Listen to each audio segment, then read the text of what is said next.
Dans les archives partiellement brûlées du comté de Beaufort, en Caroline du Sud, un registre médical daté de 1847 porte une annotation étrange à l'encre délavée. 3 naissances, une seule survie déclarée. Anomalie corrigée.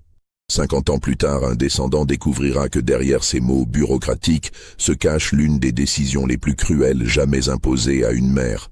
Une décision qui déterminera le destin de 3 vies avant même qu'elles ne commencent à respirer. Avant de plonger dans cette histoire qui hante encore les mémoires familiales du Sud profond, abonnez-vous à cette chaîne et dites-nous en commentaire de quelle ville vous nous écoutez en ce moment. Chaque région possède ses propres secrets enfouis, et peut-être que votre ville cache elle aussi des vérités oubliées. L'année 1847 marque un moment particulier dans l'histoire du Sud-Américain. La guerre avec le Mexique vient de s'achever, élargissant encore les territoires où l'institution de l'esclavage pourra s'étendre. Dans les États côtiers comme la Caroline du Sud, les plantations de coton et de riz constituent l'épine dorsale d'une économie entièrement dépendante du travail forcé. Les propriétaires terriens, enrichis par des décennies d'exploitation, ont développé un système complexe de contrôle où chaque aspect de la vie des personnes asservies est régi par des règles rigides, souvent non écrites mais impitoyablement appliquées. La plantation Riverside s'étend sur plus de 2000 hectares le long des méandres paresseux de la rivière Combahee. Propriété de la famille Caldwell depuis 3 générations, elle compte parmi les plus prospères de la région. William Caldwell, âgé de 42 ans en cette année 1847, a hérité du domaine à la mort de son père 7 ans auparavant. Contrairement à certains planteurs qui résident dans les villes élégantes de Charleston ou de Savannah, William vit sur sa terre toute l'année, supervisant personnellement chaque détail de l'exploitation avec une méticulosité qui confine à l'obsession. La grande maison blanche, avec ses colonnes imposantes et ses larges vérandas, domine un paysage de champs interminables où le coton blanc contraste avec la terre rouge et noire. Derrière la demeure principale, dissimulée par un bosquet de chênes centenaires drapés de mousse espagnole, se trouvent les quartiers des esclaves, une vingtaine de cabanes rudimentaires en planches disjointes où vivent les 137 personnes qui constituent la main-d'œuvre de Riverside. Ces habitations, alignées en 2 rangées parallèles, forment un village miniature gouverné par ses propres hiérarchies, ses propres codes, ses propres silences. Parmi ces personnes asservies se trouve Patience, 24 ans, née sur la plantation voisine de Thornhill et vendue à Riverside lors de la liquidation partielle d'une succession difficile. Son arrivée 6 ans plus tôt n'a marqué personne en particulier. Les transactions humaines étaient si fréquentes qu'on ne prenait plus la peine de s'attacher aux nouveaux venus. Mais Patience possède une qualité rare qui n'a pas échappé à Martha Caldwell, l'épouse de William. Une habileté exceptionnelle avec l'aiguille et une discrétion presque surnaturelle dans ses mouvements. En 2 ans, elle est devenue l'une des couturières personnelles de Madame Caldwell, passant ses journées dans une petite pièce adjacente à la maison principale, loin des champs de coton, où travaillent la plupart des autres. Ce statut particulier lui vaut à la fois des privilèges et une surveillance accrue. Elle mange un peu mieux que les travailleurs des champs, porte des vêtements légèrement moins usés, échappe aux châtiments corporels les plus brutaux. Mais elle vit aussi dans l'ombre permanente de la grande maison, accessible à tout moment, visible par toutes les fenêtres, incapable de disparaître dans l'anonymat collectif des rangées de coton.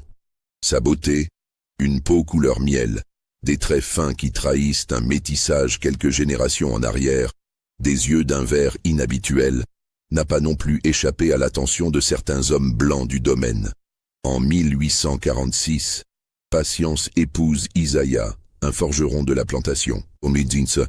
Le mariage, bien sûr, n'a aucune valeur légale. Les personnes asservies ne peuvent pas contracter de lien juridique.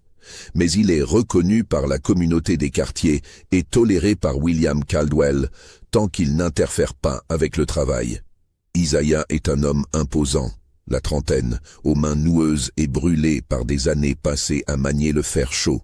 Il parle peu, travaille beaucoup et porte dans son regard une tristesse ancienne que personne ne questionne jamais.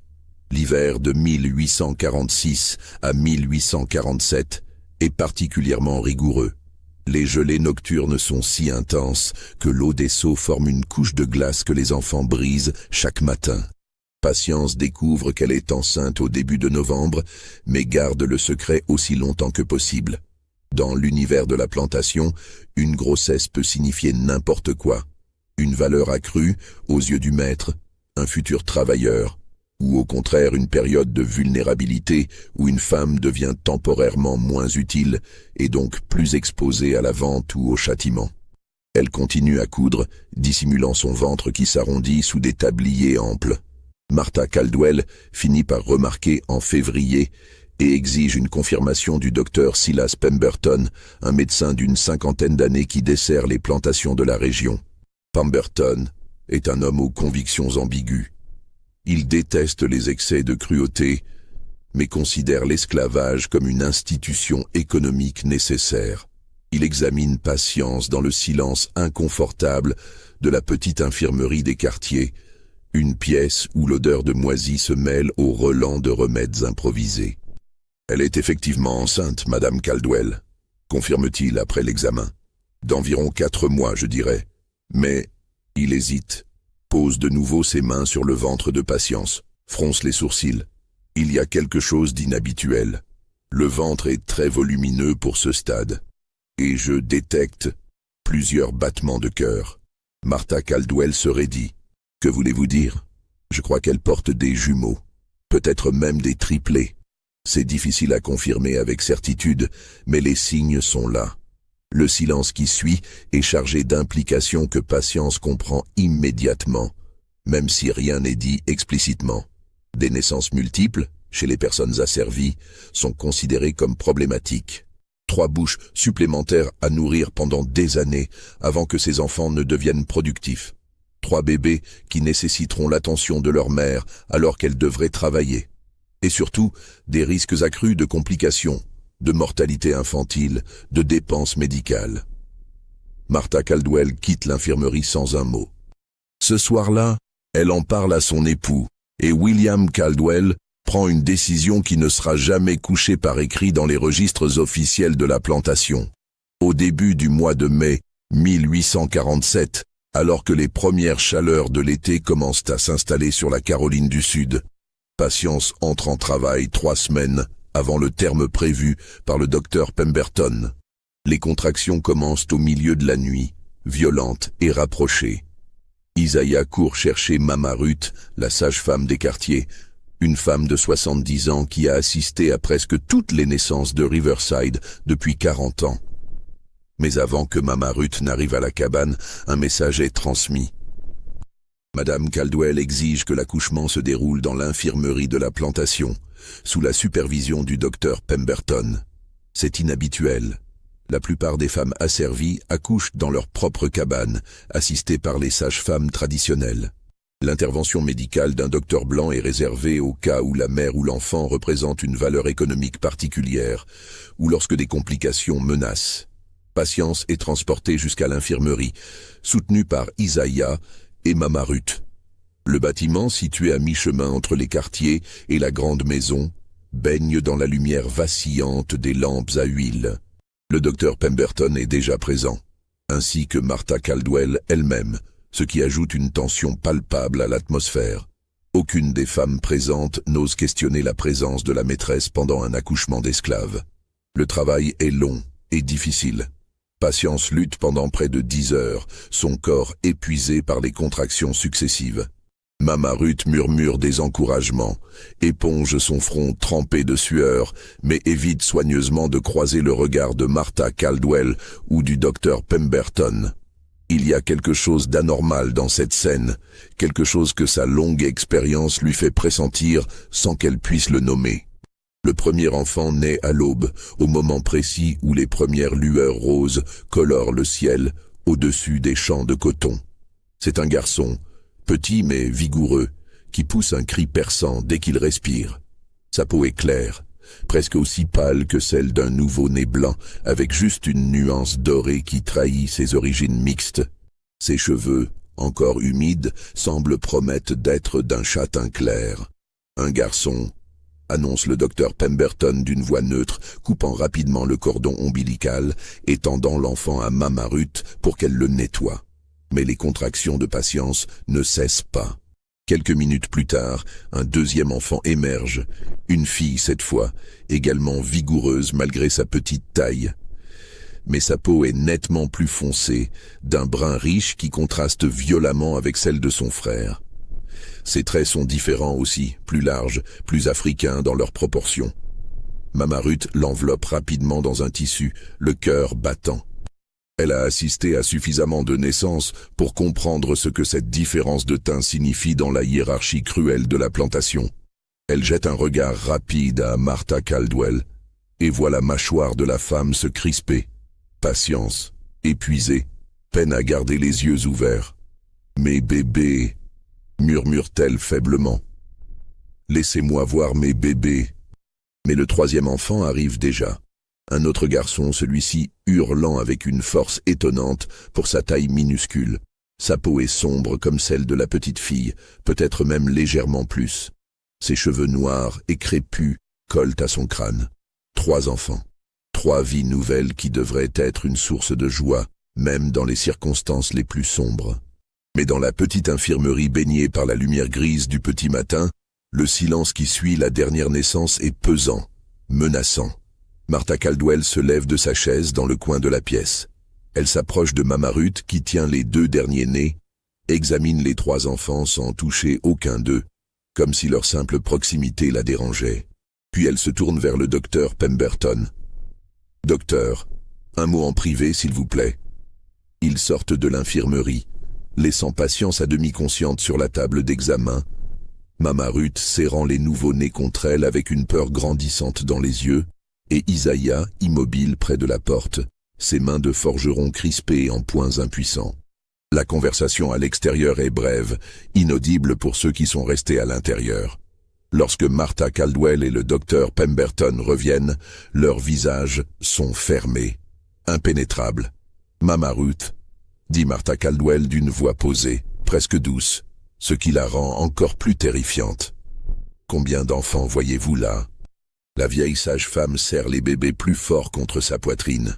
« Madame, je vois 3 enfants, 3 bébés en bonne santé qui ont besoin de leur mère. » « Vous vous trompez. » Martha Caldwell pointe du doigt le premier-né, le garçon à la peau claire. « Il y a un enfant, un seul. Les 2 autres sont morts-nés, trop faibles pour survivre. Une tragédie, mais courante avec les naissances multiples.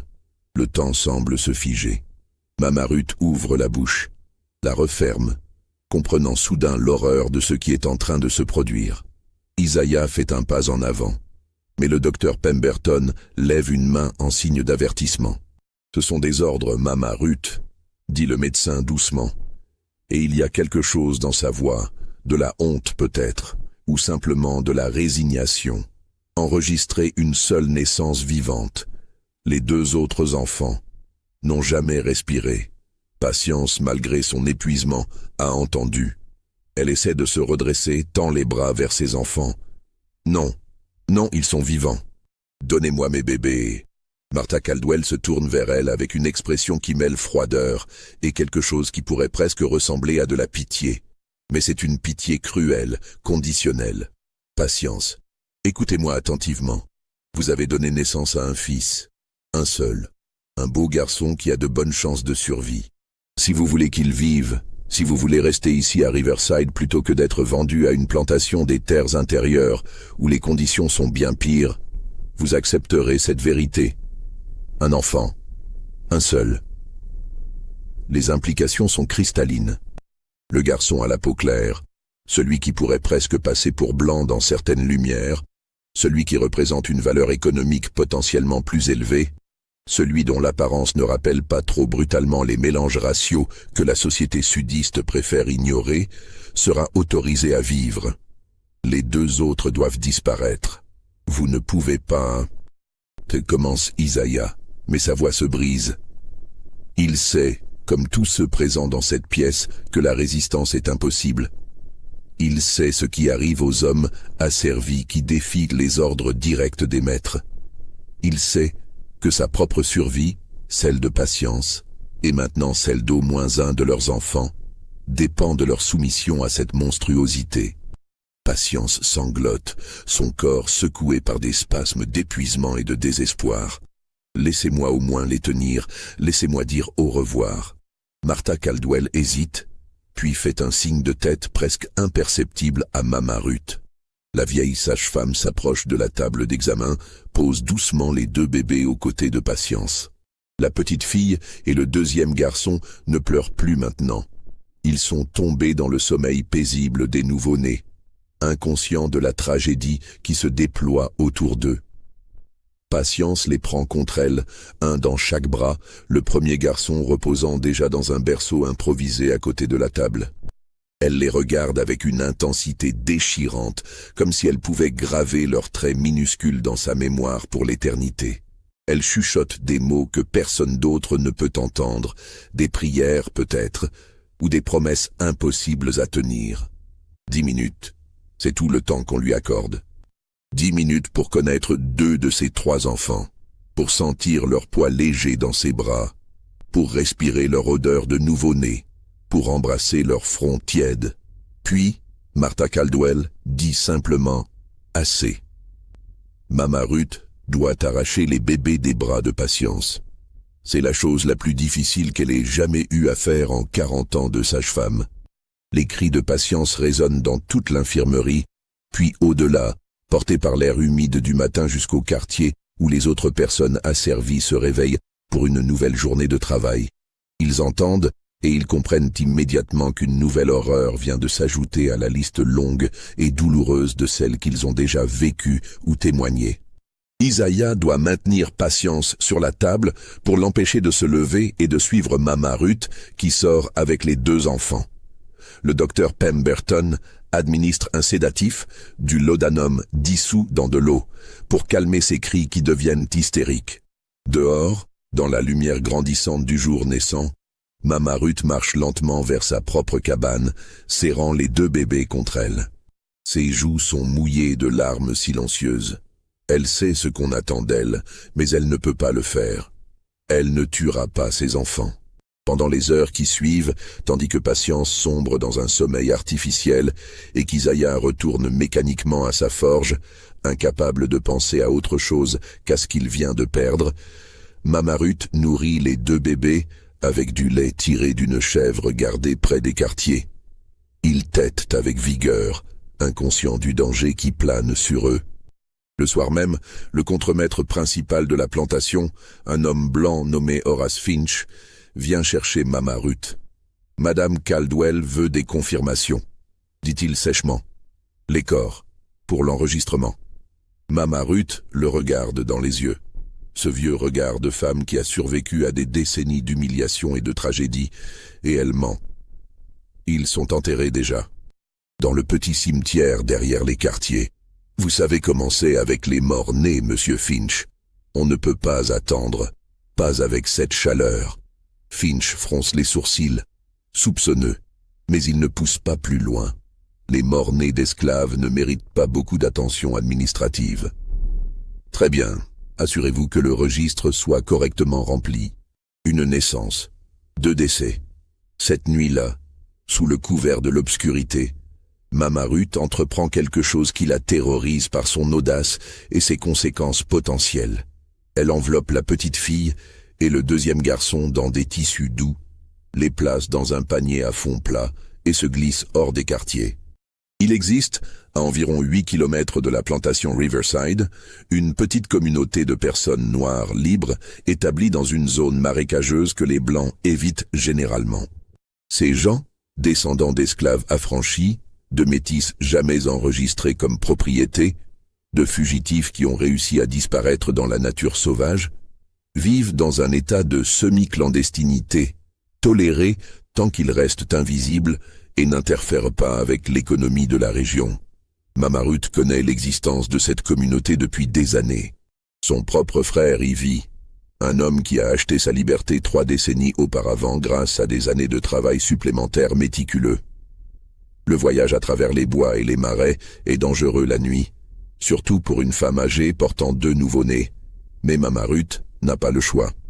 Elle arrive à l'aube, épuisée, les jambes lacérées par les ronces, ses vêtements trempés par la rosée et l'eau stagnante des marécages.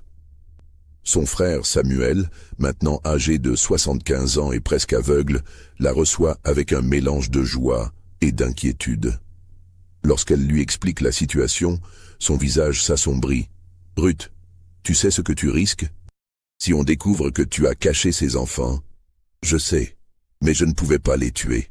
Je ne pouvais pas. » Samuel appelle sa femme, Esther, et ensemble ils examinent les 2 bébés qui dorment paisiblement, ignorant de la complexité de leur situation. La petite fille a des traits délicats, des yeux qui promettent de devenir aussi expressifs que ceux de sa mère. Le garçon est plus robuste, ses petits poings serrés même dans son sommeil. « On va les prendre », dit finalement Esther. C'est une femme pragmatique qui a élevé 6 enfants dans des conditions précaires. Mais ils ne pourront jamais savoir d'où ils viennent, jamais. C'est trop dangereux, pour eux, pour toi, pour tout le monde. Mama Ruth acquiesce, le cœur brisé, mais soulagé. Elle passe quelques heures avec les enfants, les nourrit une dernière fois, puis repart vers Riverside avant que son absence ne soit remarquée.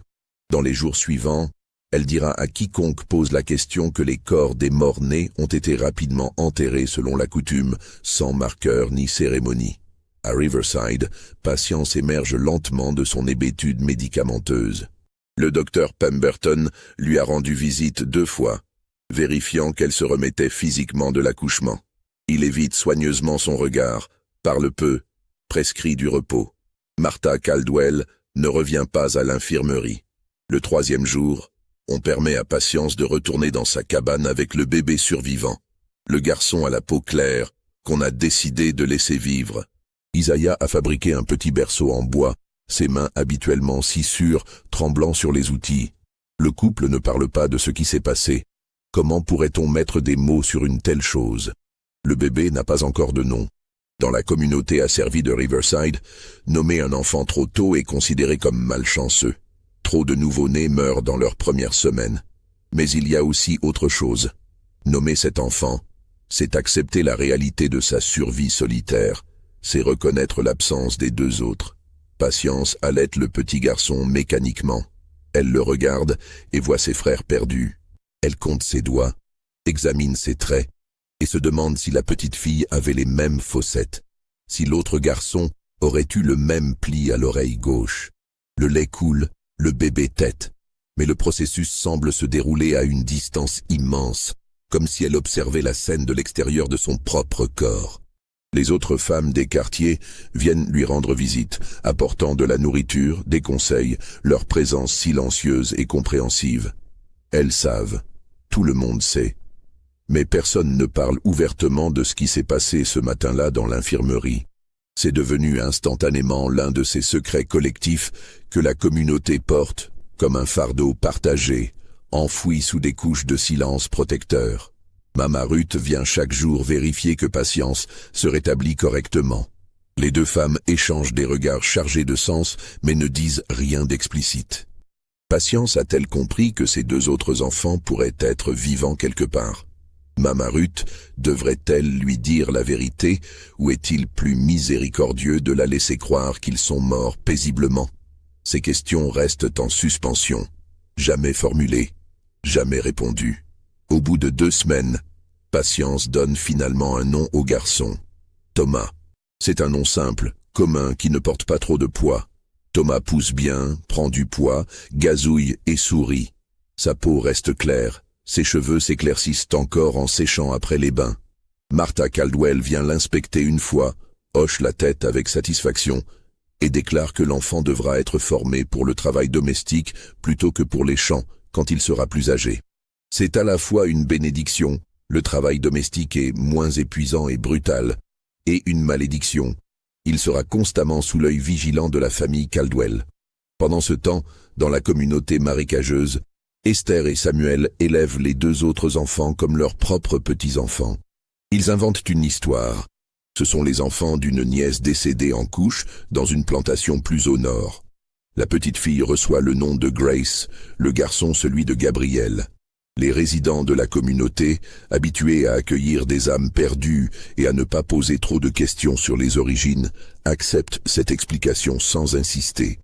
Grace et Gabriel grandissent dans un environnement radicalement différent de celui de leur frère Thomas.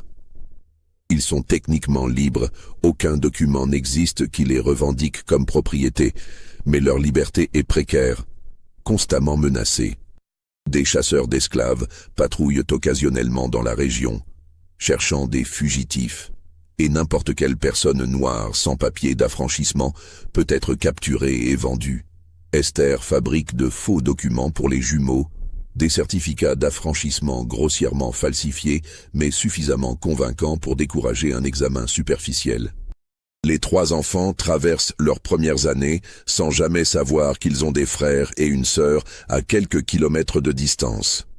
Thomas apprend à marcher dans la cour de la grande maison sous le regard attentif de Patience qui travaille de nouveau comme couturière. Grace et Gabriel explorent les marécages, apprennent à pêcher, à reconnaître les plantes comestibles, à se déplacer silencieusement dans les bois. 3 vies divergentes, nées du même ventre, séparées par une décision cruelle. Si cette histoire vous glace le sang, si vous voulez savoir comment ces 3 vies vont se croiser à nouveau, laissez un commentaire en nous disant ce que vous pensez qui va arriver. Et surtout, abonnez-vous pour ne pas manquer la suite de ce récit qui va prendre des tournures que personne ne peut anticiper. Les années passent. La plantation Riverside continue son cycle immuable de plantation et de récolte, de naissance et de mort, de profit et de dette. William Caldwell prospère, achète des terres adjacentes, augmente son cheptel humain à plus de 160 personnes. Martha Caldwell vieillit prématurément, affligée de migraines chroniques qu'aucun médecin ne parvient à soulager. Certains des esclaves les plus superstitieux murmurent que c'est une malédiction pour ce qu'elle a fait, mais la plupart restent silencieux. Thomas grandit en enfant docile et intelligent. À 6 ans, il aide déjà aux tâches domestiques simples, apprenant à mettre la table, à cirer les chaussures, à porter des messages entre la grande maison et les dépendances. Sa peau claire lui vaut un traitement légèrement meilleur que celui réservé aux enfants plus foncés. Moins de coups, plus de patience quand il fait des erreurs, quelques friandises occasionnelles de la part de Martha Caldwell, qui semble avoir développé une affection étrange pour lui. Patience l'observe avec un mélange d'amour et de douleur constante. Chaque fois qu'elle le regarde, elle voit les 2 absents. Elle s'est repliée sur elle-même au fil des années, parlant peu, souriant rarement. Isaiah travaille toujours à la forge, mais le couple a perdu la connexion qui les unissait autrefois. Comment maintenir une intimité quand le souvenir d'une telle perte se dresse comme un mur invisible entre 2 personnes? En 1853, un événement inattendu vient perturber la routine de Riverside. William Caldwell reçoit la visite de son frère cadet, Jonathan, qui vit à Charleston et travaille comme négociant. Jonathan amène avec lui sa femme, Abigail, et leur fils unique, Edward. Un garçon de 9 ans aux manières affectées et au regard curieux. La famille reste 3 semaines à la plantation. Et pendant ce temps, Edward développe une fascination pour Thomas, maintenant âgé de 6 ans. Les 2 garçons jouent ensemble dans la cour, une situation inhabituelle que Martha Caldwell tolère avec réticence, consciente qu'il serait impoli d'interdire à son neveu de s'amuser comme il l'entend. Edward apprend à Thomas des jeux de Charleston, lui montre ses soldats de plomb, lui enseigne même quelques lettres de l'alphabet griffonnées dans la poussière avec un bâton. Patience observe ces interactions avec une anxiété croissante. Elle sait que ce genre de familiarité entre un enfant blanc et un enfant asservi ne peut mener qu'à des complications. Quand Edward repartira, Thomas restera avec la conscience douloureuse d'un monde dont il sera toujours exclu. Mais c'est pendant cette visite que quelque chose de plus significatif se produit. Jonathan Caldwell, un soir après le dîner, engage une conversation avec son frère sur la véranda, leur voix portant jusqu'à la fenêtre ouverte de la cuisine où Patience plie des serviettes.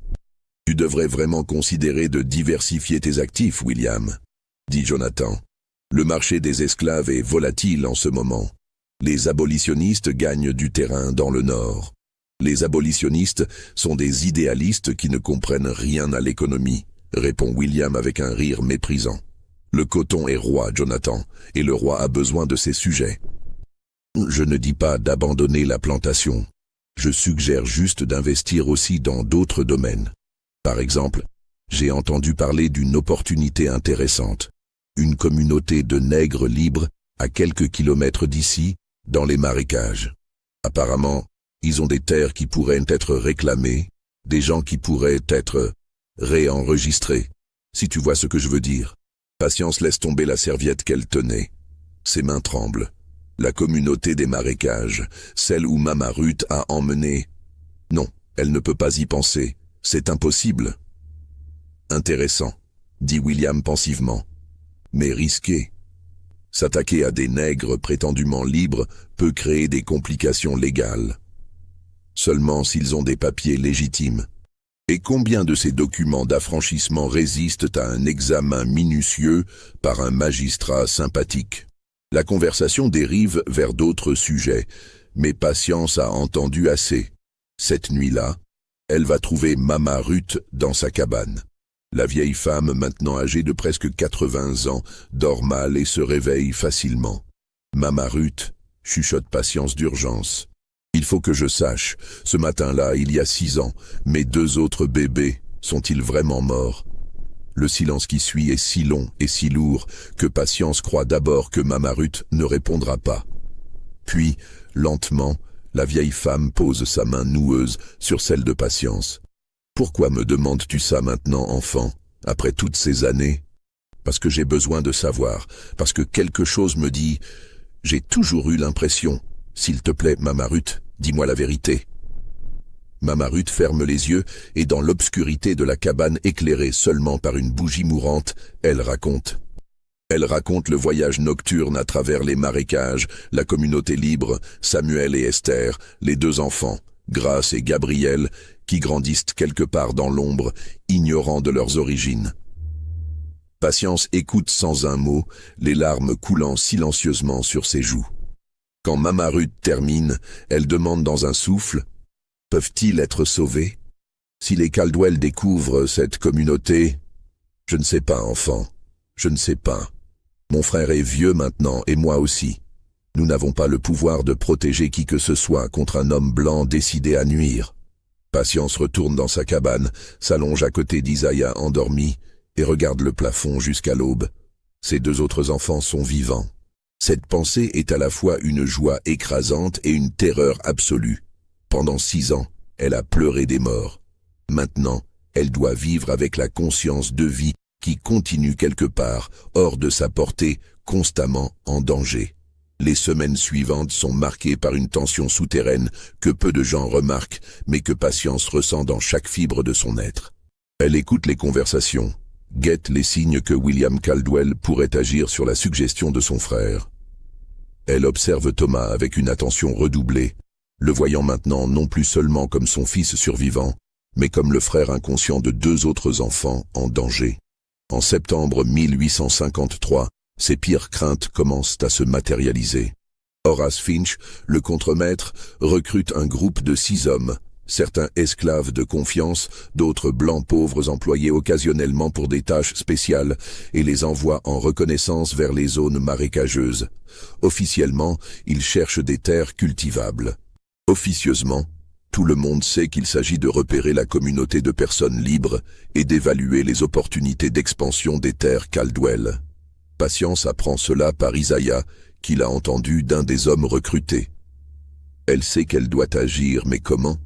Elle est une femme asservie, sans droit, sans ressources, surveillée en permanence. Toute tentative de quitter la plantation sans permission serait immédiatement remarquée et sévèrement punie. C'est alors qu'elle prend une décision désespérée. Elle profite d'une nuit où Martha Caldwell souffre d'une de ces migraines particulièrement violentes et demande à Patience de rester près d'elle pour lui appliquer des compresses froides. Dans la pénombre de la chambre de Madame Caldwell, tandis que la femme gémit de douleur, Patience parle. « Madame, commence-t-elle doucement, puis-je vous parler de quelque chose de personnel ?» Martha Caldwell, les yeux fermés sous une compresse humide, fait un geste vague qui pourrait signifier oui. Il y a 6 ans, quand j'ai accouché de Thomas. Vous vous souvenez de ce jour? Le corps de Martha Caldwell se raidit légèrement. Pourquoi parles-tu de ça maintenant? Parce que j'ai entendu que Monsieur William envisage de s'étendre vers les marécages. Et j'ai peur, madame. J'ai peur pour des gens là-bas qui ne méritent peut-être pas ce qui pourrait leur arriver. Martha Caldwell retire la compresse de ses yeux et regarde Patience avec une intensité douloureuse. Qu'est-ce que tu essaies de me dire, Patience? Sois claire. Patience prend une profonde inspiration.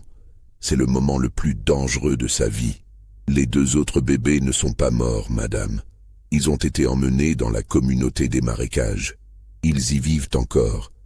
Si Monsieur William va là-bas, le silence qui suit est assourdissant.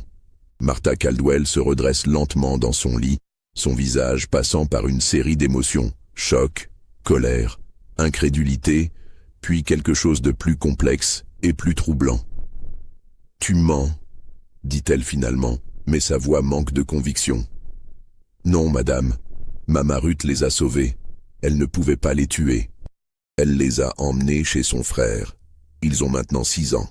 Ils s'appellent Grace et Gabriel. » Martha Caldwell porte une main à sa tempe, sa migraine soudain oubliée face à cette révélation. « Pourquoi me dis-tu ça maintenant, après tout ce temps? » « Parce que je vous demande quelque chose, madame.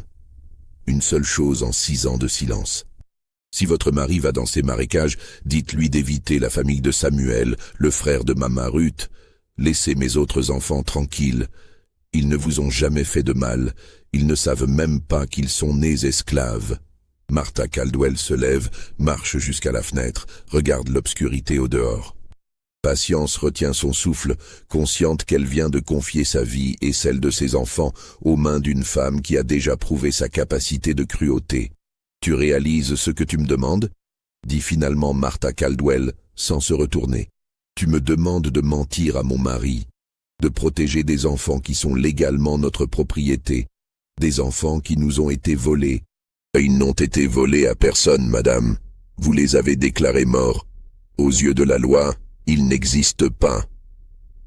Précisément parce que je ne voulais pas de cette complication.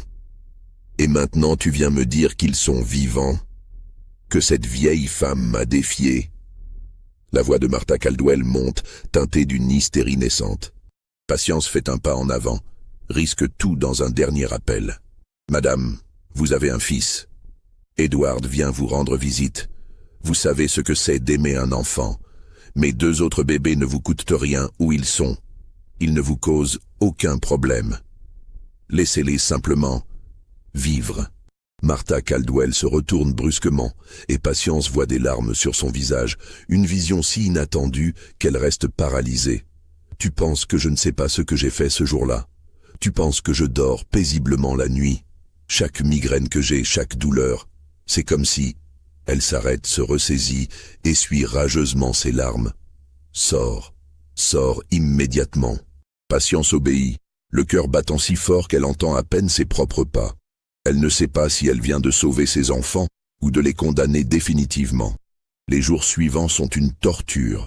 Patience observe, écoute, essaie de déchiffrer les moindres signes de ce qui va se passer. Martha Caldwell ne lui adresse plus la parole, ne la regarde même pas quand elles se croisent. Thomas continue ses tâches enfantines, ignorant le drame qui se joue autour de lui. Puis, une semaine après la conversation nocturne, le groupe de reconnaissance revient des marécages.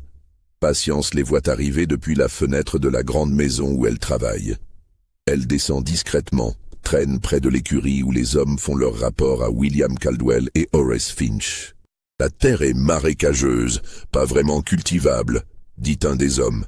Et il y a effectivement quelques cabanes de nègres libres par là, mais rien qui vaille vraiment la peine. Des vieux surtout, quelques enfants. Ils vivent misérablement, sans vraie organisation. William Caldwell hoche la tête pensivement. Des papiers d'affranchissement. Certains en ont. Difficile de dire s'ils sont authentiques sans un examen approfondi. Ça ne vaut peut-être pas l'effort, alors. Mon frère Jonathan avait raison sur le principe, mais en pratique... À ce moment, Martha Caldwell apparaît sur la véranda. « William, puis-je te parler un instant ?» Patience les voit entrer dans la maison ensemble. Elle ne saura jamais exactement ce que Martha Caldwell dit à son mari dans cette conversation privée, mais le résultat est clair. Le projet d'expansion vers les marécages est abandonné. William Caldwell se tournera vers d'autres investissements, achètera finalement des terres plus au sud, loin de la communauté où Grace et Gabriel grandissent. L'année 1854 apporte de nouveaux changements à la région. Les tensions politiques entre le Nord et le Sud s'intensifient après l'adoption du Kansas-Nebraska Act, qui ravive le débat sur l'extension de l'esclavage vers les nouveaux territoires. Ces discussions abstraites et politiques semblent bien loin de la réalité quotidienne de Riverside, mais elles créent une atmosphère d'incertitude qui se répercute même dans les plantations les plus isolées. En juillet de cette année, Mama Ruth tombe gravement malade. Elle a maintenant 81 ans, un âge extraordinaire pour une femme asservie. Pendant des semaines, elle lutte contre une fièvre persistante qui la laisse désorientée et affaiblie. Patience lui rend visite quotidiennement, prépare des tisanes, change ses draps trempés de sueur et écoute les divagations d'une femme qui sait que sa fin approche. C'est pendant une de ces visites nocturnes que Mama Ruth, dans un moment de lucidité, attrape la main de Patience avec une force surprenante. « Enfant, écoute-moi. Quand je serai parti, tu devras trouver un moyen de voir tes autres bébés. Ils méritent de savoir la vérité un jour. Pas maintenant, ils sont trop jeunes, mais un jour. » Comment pourrais-je faire ça, Mama Ruth? Je ne peux pas quitter la plantation. Tu trouveras un moyen. Tu dois. Parce que la vérité est comme l'eau.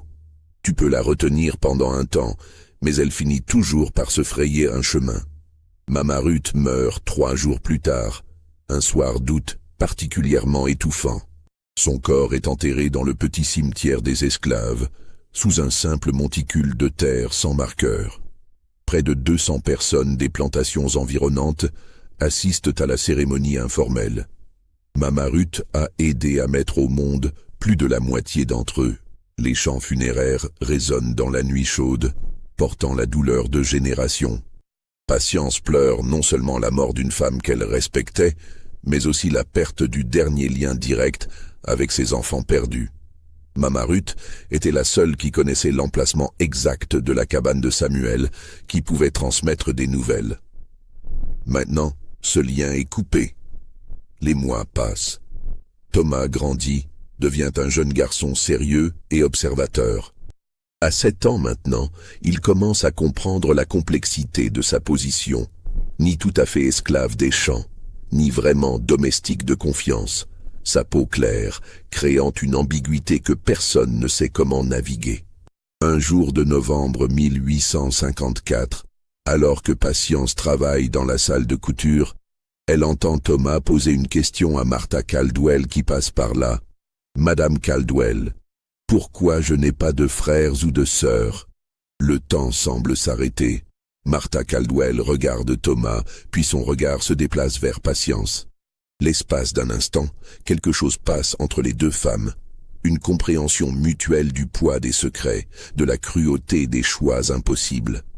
« Tu as été une bénédiction suffisante, Thomas, » dit finalement Martha Caldwell d'une voix étrangement douce. Parfois, Dieu ne nous donne qu'un seul enfant pour que nous puissions concentrer tout notre amour sur lui. Oh, c'est une réponse qui ne satisfait pas Thomas, mais qu'il accepte avec le respect qu'on lui a appris à montrer. Après que Martha Caldwell parte, Patience attire son fils contre elle dans une étreinte serrée, respirant l'odeur de ses cheveux, sentant son petit corps chaud contre le sien. « Maman, pourquoi tu pleures ?» demande Thomas, surpris. « Parce que je t'aime plus que tu ne pourras jamais comprendre », répond Patience. Et c'est vrai, mais c'est aussi une vérité incomplète. Elle l'aime, mais elle aime aussi 2 autres enfants qu'elle ne connaît pas, qui grandissent à quelques kilomètres d'elle, qui portent son sang mais pas sa mémoire. L'hiver de 1854 à 1855 est particulièrement rigoureux. La neige, rare dans cette région, tombe à 3 reprises, transformant les champs de coton en étendues blanches et silencieuses. Pendant ces mois froids, la vie de la plantation se ralentit. Les esclaves travaillent à réparer les outils, à entretenir les bâtiments, à préparer les semis pour le printemps. C'est pendant cette période que Patience prend une décision audacieuse. Elle demande à Isaiah de lui dessiner une carte basée sur les descriptions vagues qu'elle a entendues de Mama Ruth avant sa mort. Isaiah, qui sait lire et écrire, compétence qu'il cache soigneusement car leur découverte pourrait entraîner de sévères punitions, trace sur un morceau de tissu caché les contours approximatifs du chemin vers la communauté des marécages. « Qu'est-ce que tu comptes faire avec ça ?» demande-t-il inquiet. « Je ne sais pas encore, mais si une opportunité se présente, je veux être prête. » L'opportunité arrive de manière inattendue en mars 1855. Martha Caldwell, dont la santé se détériore progressivement, doit se rendre à Charleston pour consulter un spécialiste réputé. Elle décide d'emmener Patience avec elle pour s'occuper de ses affaires personnelles pendant le séjour de 2 semaines. C'est inhabituel. Normalement, elle prendrait une de ses domestiques de chambre habituelles. Mais Martha Caldwell a développé une dépendance étrange envers Patience depuis leur conversation nocturne.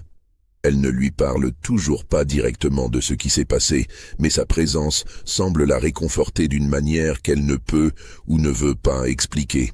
Le voyage à Charleston se déroule sans incident. Patience loge dans les quartiers des domestiques de la maison que les Caldwell maintiennent en ville. Elle accompagne Martha Caldwell chez le médecin, fait ses courses, prend soin de ses vêtements. Mais elle observe aussi, mémorise les rues, comprend comment la ville fonctionne, voit pour la première fois de sa vie l'océan au loin. C'est là, dans cette ville portuaire bouillonnante d'activité, qu'elle entend pour la première fois des rumeurs sur ce qu'on appelle le chemin de fer clandestin, le réseau secret d'abolitionnistes qui aide les esclaves fugitifs à atteindre le nord. Elle n'ose pas s'approcher de ces cercles, mais simplement savoir qu'ils existent change quelque chose en elle. La possibilité d'évasion, de liberté, n'est peut-être pas aussi impossible qu'elle le croyait. Quand elles retournent à Riverside, Patience porte en elle une nouvelle résolution. Elle commence à économiser chaque petit objet de valeur qu'elle peut mettre de côté. Un bouton en argent trouvé dans la grande maison, un morceau de tissu fin, quelques pièces de monnaie données comme pourboire par des visiteurs. Elle cache ses trésors minuscules dans un trou sous une planche de sa cabane, construisant lentement une réserve pour un futur qu'elle n'ose pas encore définir clairement. Thomas, maintenant âgé de 8 ans, commence à poser des questions plus difficiles. Pourquoi je dois travailler mais les enfants blancs à l'école n'ont pas à le faire? Pourquoi certains esclaves sont battus et d'autres non? Pourquoi ma peau est différente de celle de papa? Patience et Isaiah luttent pour répondre honnêtement sans briser l'esprit de leur fils. Comment expliquer à un enfant les horreurs d'un système conçu pour le déshumaniser? Comment le protéger de la vérité sans le laisser sans défense face à elle? Le monde est injuste, Thomas, dit finalement Isaiah un soir, ses grandes mains de forgeron posées doucement sur les épaules de son fils. Mais l'injustice ne dure pas toujours. Un jour les choses changeront. Quand? Je ne sais pas. Peut-être pas de notre vivant. Mais tu dois survivre, apprendre, rester fort. Pour toi et pour... Il s'arrête, jette un regard à Patience qui détourne les yeux. Pour tous ceux qui viendront après toi. Les années continuent leur marche implacable. 1856, 57, 58. La nation se dirige inexorablement vers le conflit qui éclatera en 1861. Mais pour l'instant, la vie à Riverside maintient son rythme familier de brutalité ordinaire et de petits moments de grâce volés à la dureté du quotidien. Grace et Gabriel, maintenant âgés de 11 ans, grandissent dans la communauté des marécages sans jamais connaître leur véritable origine. Esther et Samuel leur ont raconté l'histoire de la nièce décédée tant de fois qu'elle est devenue une vérité acceptée. Les jumeaux sont heureux dans la mesure où le bonheur est possible pour des enfants noirs dans le sud esclavagiste. Même libres, Ils vivent avec la conscience constante du danger et de la précarité de leur statut. Grace hérite des talents de couture de sa mère biologique qu'elle n'a jamais connue. Elle passe ses journées à réparer les vêtements de la communauté, à créer des motifs complexes de patchwork qui racontent des histoires sans mots. Gabriel est plus aventureux, explore les marécages, devient expert dans la navigation de ses eaux traîtresses, apprend à chasser et à pêcher. Ils sont proches de la manière dont les jumeaux le sont souvent, avec une connexion qui va au-delà des mots. Parfois, Grace se réveille au milieu de la nuit avec la sensation étrange qu'il manque quelqu'un, qu'il devrait y avoir une troisième personne avec eux. Elle le mentionne une fois à Gabriel qui admet avoir exactement le même sentiment. Esther les rassure que c'est normal, que les jumeaux sentent souvent des choses que les autres ne sentent pas. À Riverside, Thomas développe une fascination pour les livres. Martha Caldwell, dans un moment de générosité inexplicable, ou peut-être de culpabilité persistante, lui permet d'accéder à quelques vieux volumes de la bibliothèque. Elle ne lui enseigne pas directement, ce serait trop scandaleux, mais elle laisse les livres ouverts sur des tables où il peut les voir. Thomas apprend à lire en secret, déchiffrant lentement les mots, ouvrant des fenêtres sur des mondes qu'il ne pourra jamais visiter. En 1858, William Caldwell meurt subitement d'une attaque cardiaque. Il a 53 ans. Sa mort plonge la plantation dans l'incertitude. Martha Caldwell, maintenant veuve et sans enfant direct pour hériter, leur fils unique est mort en bas âge bien avant les événements de 1847, doit gérer seule une exploitation massive. Elle fait venir Jonathan de Charleston pour l'aider, et pendant plusieurs mois, l'avenir de Riverside et de tous ceux qui y vivent est suspendu à des négociations légales et financières complexes. Il est question de vendre des portions de terre, de réduire le nombre d'esclaves, peut-être même de liquider entièrement la propriété. Patience vit ces mois dans une terreur constante. Si la plantation est vendue, si les esclaves sont dispersés dans différentes ventes aux enchères, elle sera séparée de Thomas. Il pourrait être vendu à n'importe qui, n'importe où, et elle ne le reverrait jamais. Le cauchemar de 1847 se répéterait d'une manière différente, mais tout aussi déchirante. Finalement, un compromis est trouvé. Martha Caldwell conserve la propriété mais la réduit de moitié, vendant les terres périphériques et 40 des esclaves. Une vente aux enchères est organisée en septembre 1858. C'est un jour d'horreur absolue pour tous ceux impliqués. Des familles entières sont déchirées, des enfants arrachés à leur mère, des couples séparés après des décennies ensemble. Isaiah est parmi ceux vendus. Son prix est élevé, un forgeron compétent vaut beaucoup, et il est acheté par un planteur du Mississippi.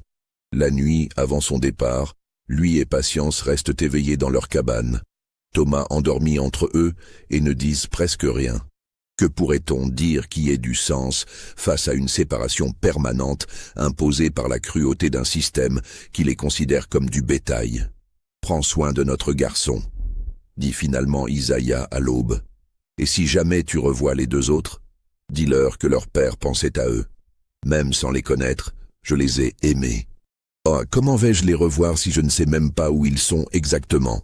répond Patience amèrement. « Tu trouveras un moyen. Tu as toujours été plus forte que tu ne le penses. » Isaiah part enchaîné avec les 39 autres personnes vendues, conduites en coffre, une ligne de captifs enchaînés les uns aux autres, vers leur nouvelle destination. Thomas pleure pendant des jours. Patience s'enferme dans un silence si profond que même Martha Caldwell remarque et envoie le docteur Pemberton, maintenant âgé de 65 ans et encore plus usé par les années. Elle a besoin de repos, déclare le médecin après un examen superficiel, et peut-être de quelque chose pour calmer les nerfs.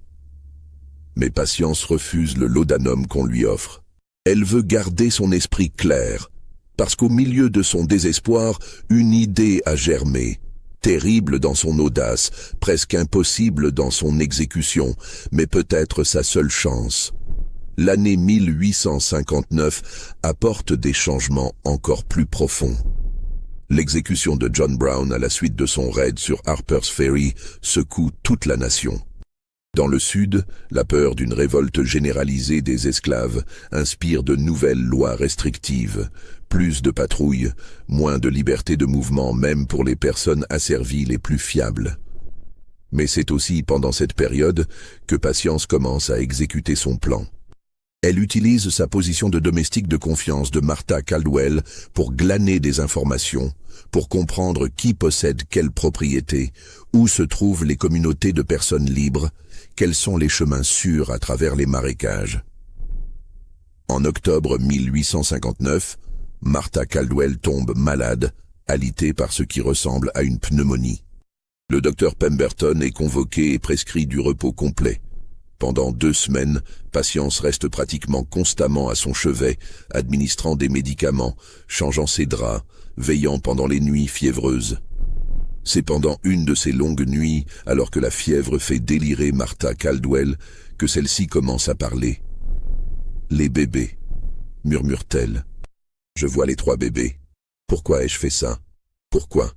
Dieu me punit maintenant. Je n'ai plus d'enfant. William est mort. Je suis seule. » Patience pose une compresse fraîche sur son front. « Madame, vous délirez. Reposez-vous. »« Non, je sais ce que j'ai fait.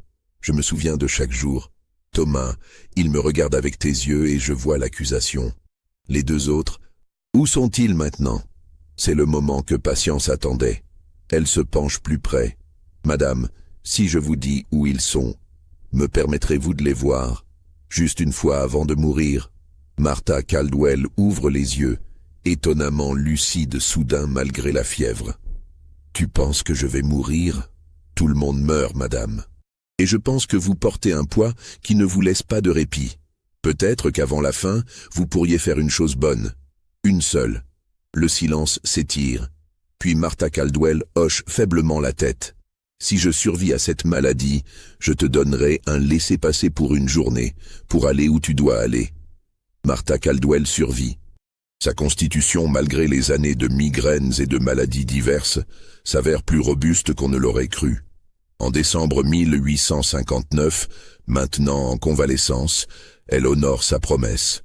Elle signe un laissez-passer officiel autorisant Patience à voyager hors de la plantation pour une journée, prétendument pour aller chercher des fournitures médicales spéciales dans un village voisin. Patience part à l'aube, son cœur battant si fort qu'elle craint qu'on ne l'entende. Elle prend avec elle la carte approximative dessinée par Isaiah des années auparavant, maintenant usée et fragile. Le voyage vers les marécages prend 3 heures à pied à travers des chemins boueux et des forêts épaisses. Elle trouve finalement la communauté, une collection de cabanes simples construites sur des pilotis pour les protéger des inondations, entourées d'eau sombre et de végétation luxuriante. Elle demande Samuel et Esther, et les gens la regardent avec méfiance, mais finissent par la conduire vers la cabane la plus éloignée. Samuel est mort depuis 1 an, apprend-elle. Esther, maintenant âgée de 82 ans et presque aveugle, est toujours vivante. Quand on lui dit qu'une visiteuse demande à la voir, elle accepte avec confusion. Patience entre dans la cabane et voit la vieille femme assise sur un banc près d'une fenêtre ouverte. « Esther, je suis Patience. Maman Ruth était... » Ruth. Les yeux aveugles d'Esther se remplissent de larmes. « Ma belle-sœur, elle est partie maintenant. » Oui, il y a 5 ans. Mais avant de mourir, elle m'a dit que vous avez mes enfants. Esther reste silencieuse pendant un long moment. Puis elle appelle. Grace, Gabriel, venez ici. 2 adolescents entrent dans la cabane. Une fille mince et gracieuse avec des yeux perçants. Un garçon plus robuste avec les larges épaules d'un travailleur. Il regarde Patience avec curiosité et une pointe de méfiance. Patience les examine, le souffle coupé. Elle voit Isaiah dans le front haut de Gabriel, ses propres traits dans la forme des yeux de Grace. Elle voit aussi Thomas, le même pli à l'oreille gauche chez Gabriel, la même fossette à droite de la bouche chez Grace. « Bonjour », dit-elle doucement, sachant qu'elle ne peut pas leur dire la vérité. « Pas maintenant, pas dans ces circonstances. Je suis une amie de Maman Ruth, Elle voulait que je vous voie, que je sache que vous alliez bien. Grace et Gabriel échangent un regard confus. Nous allons bien, dit finalement Grace. Pourquoi Mama Ruth s'inquiéterait pour nous? Parce qu'elle s'inquiétait pour tous les enfants. Patience lutte pour contenir ses émotions. Vous êtes en sécurité ici? Heureux? Autant qu'on peut l'être, répond Gabriel avec une maturité au-delà de ses 12 ans. On est libre. C'est plus que beaucoup d'autres peuvent dire. Patience passe 2 heures avec eux, posant des questions sur leur vie, leur racontant des histoires inventées sur Mama Ruth et sur la région au-delà des marécages. Elle mémorise chaque détail de leur visage, chaque inflexion de leur voix, sachant qu'elle pourrait ne jamais les revoir. Quand elle doit partir, Grace la serre dans ses bras impulsivement. « Merci d'être venue, dit-elle. C'est agréable de rencontrer quelqu'un de l'extérieur qui se soucie. » Patience retourne à Riverside dans un état de bouleversement émotionnel total. Elle a vu ses enfants perdus. Ils sont vivants, en bonne santé, libres d'une certaine manière. Mais ils ne savent pas qui elle est. Elle ne peut pas les réclamer, ne peut pas leur dire la vérité, ne peut pas les protéger au-delà de cette visite unique. Cette nuit-là, elle raconte tout à Thomas.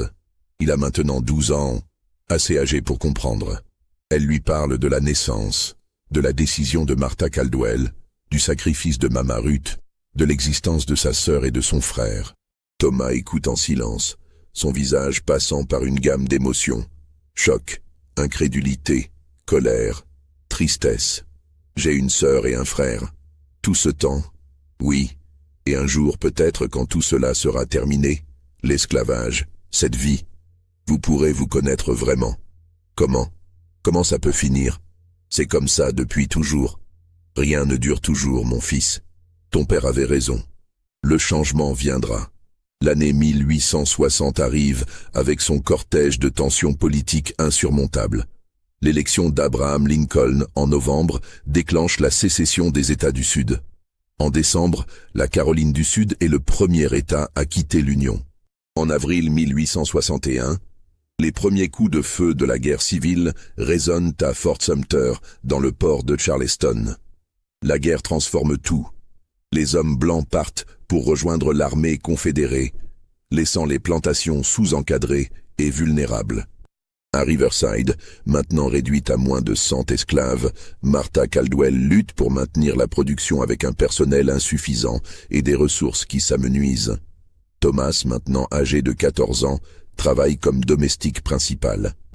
Sa peau claire lui vaut des responsabilités accrues, mais aussi une position de plus en plus inconfortable, ni tout à fait esclave, ni jamais libre, observée avec ressentiment par certains esclaves plus foncés et avec suspicion par les rares blancs restants. Les années de guerre sont chaotiques. Les nouvelles arrivent de manière fragmentée, batailles gagnées et perdues, le blocus naval de l'Union qui étrangle l'économie du Sud, les souffrances croissantes de la population civile. Dans cette tourmente, des opportunités émergent pour ceux qui osent les saisir. En 1863, après la proclamation d'émancipation de Lincoln, des rumeurs circulent parmi les esclaves. Ceux qui réussissent à atteindre les lignes de l'Union seront libres. Des centaines, puis des milliers de personnes asservies fuient vers le nord. C'est dangereux.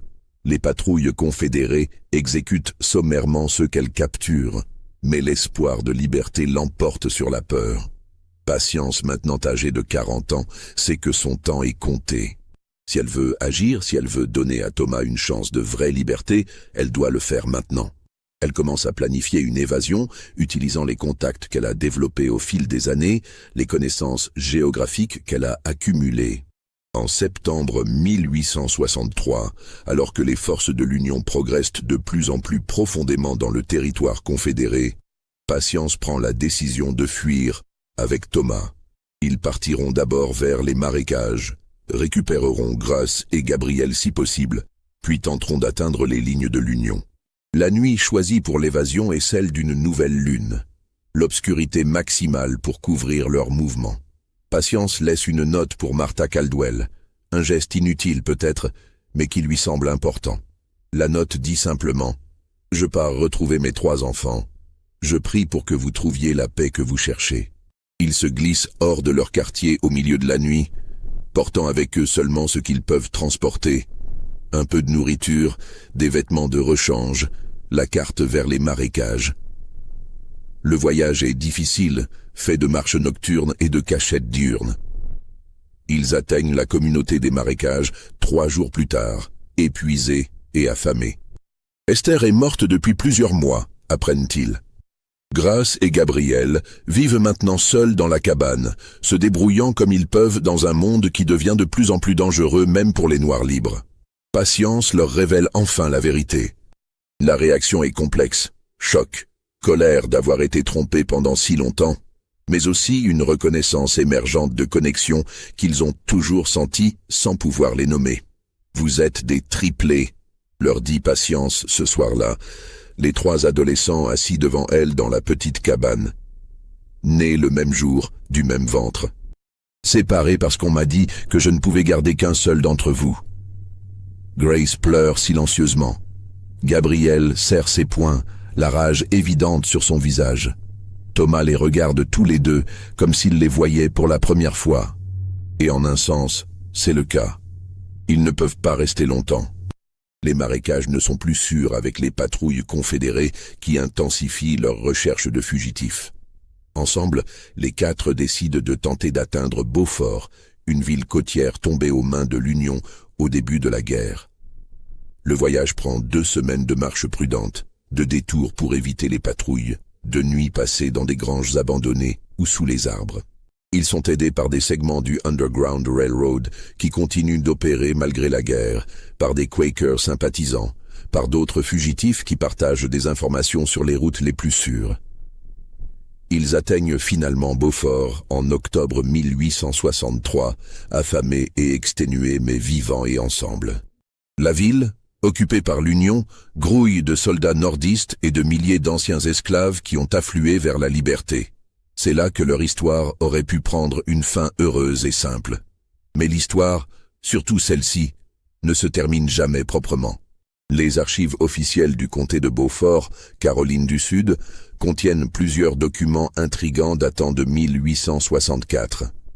L'un d'eux est une demande formelle de reconnaissance de statut de personne libre, signée par 4 individus, Patience, Thomas, Grace et Gabriel, Grace, et ils n'utilisent plus le nom de famille de leurs anciens maîtres, mais ont adopté le nom Freeman, littéralement homme libre.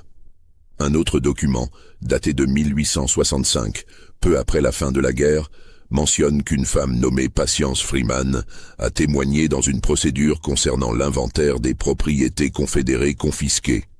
Elle aurait déclaré sous serment avoir donné naissance à des triplés en 1847 sur la plantation Riverside, mais que seulement un enfant avait été enregistré vivant. Le témoignage semble avoir été utilisé dans le cadre d'une enquête plus large sur les pratiques de la plantation. Mais les résultats de cette enquête ne sont jamais clairement documentés. Martha Caldwell survit à la guerre mais perd presque tout. Riverside est partiellement brûlée pendant les derniers mois du conflit. Ces terres saisies par le gouvernement fédéral dans le cadre des confiscations de propriétés confédérées. Elle meurt en 1868, à l'âge de 63 ans, dans une petite maison de Charleston, loin de la splendeur qu'elle avait autrefois connue. Son certificat de décès liste la cause comme « maladie prolongée ». Mais une lettre retrouvée parmi ses effets personnels suggère que son état mental avait considérablement décliné dans ces dernières années.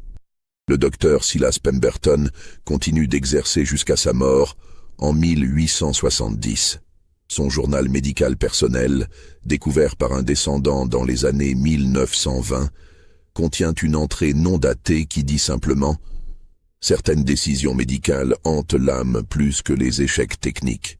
Les enfants vivants déclarés morts pèsent plus lourd que les morts qu'on a pu sauver. Quant aux triplés eux-mêmes, les traces deviennent fragmentaires après la guerre. Des documents de recensement de 1870 montrent un Thomas Freeman travaillant comme instituteur à Charleston, enseignant à lire et écrire aux enfants d'anciens esclaves. Une Grace Freeman apparaît dans les registres d'une coopérative de couturières à Beaufort la même année. Gabriel Freeman est mentionné dans un journal local comme ayant acheté une petite parcelle de terre dans les anciens marécages où il avait grandi. la première propriété foncière détenue par un noir dans cette région. Patience elle-même disparaît des registres historiques après 1870. Certains descendants de la famille Freeman, car oui, il y a des descendants qui portent ce nom aujourd'hui dans la région de Beaufort, racontent une histoire transmise oralement de génération en génération. Selon cette tradition familiale, Patience aurait passé ses dernières années à voyager entre les 3 endroits où vivaient ses enfants, partageant son temps également entre eux, refusant de s'installer définitivement quelque part, de peur de montrer une préférence. Elle serait morte en 1876, mais les détails sont contradictoires. Certaines versions disent qu'elle était chez Thomas, d'autres chez Grace, d'autres encore chez Gabriel. Peut-être était-ce important pour ceux qui racontaient l'histoire de ne pas privilégier un enfant sur les autres, même dans la mort. Il y a une tombe à Beaufort, dans le cimetière des anciens esclaves émancipés, qui porte une inscription simple. Patience Freeman, née esclave, morte libre, mère de 3. Mais aucun document officiel ne confirme que c'est bien elle qui y est enterrée. Ce qui reste, au-delà des documents fragmentaires et des histoires contradictoires, c'est une question qui hante encore aujourd'hui ceux qui étudient cette période. Combien d'autres mères ont dû faire des choix impossibles? Combien d'autres enfants ont été séparés non par la vente, la forme d'horreur la plus documentée de l'esclavage, mais par des décisions plus insidieuses, prises dans des infirmeries obscures, enregistrées dans des livres falsifiés, effacés de l'histoire officielle.